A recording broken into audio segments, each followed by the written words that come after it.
আমরা শর্টকাটে কিভাবে ফোল্ডার তৈরি করতে হয় ডেস্কটপের উপরে সেটা দেখাচ্ছি। সেজন্য CTRL Shift N একটা নাম দিচ্ছি SKY sky, enter. Folder create হয়ে গেছে। যদি নাম ছাড়া কোনো ফোল্ডার করতে চাই সেজন্য কি করতে হবে, আমি শর্টকাটে ফোল্ডার করছি, CTRL Shift N ব্যাকস্পেস করে নামটা মুছে দিতে হবে।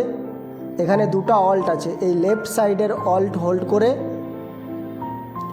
255 এন্টার। নাম ছাড়া হয়ে গেছে।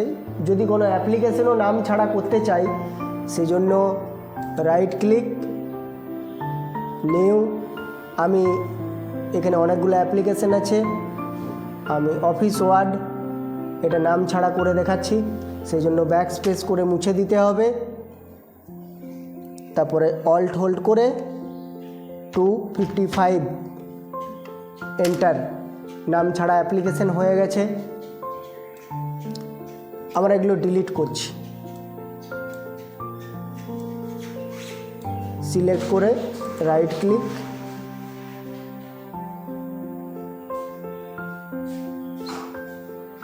এখানে ডিলিট হয়ে গেছে। যদি এই তো সেগুলো ডিলিটেড অবজেক্টগুলো রিসাইকেল বিনে জমা হয়। এই যে দুটো অ্যাপ্লিকেশন এবং একটা ফোল্ডার ডিলিট করেছি, এখানে চলে এসছে।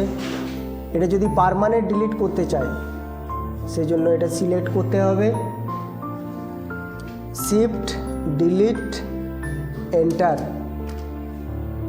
পার্মানেন্ট ডিলিট হয়ে যাবে।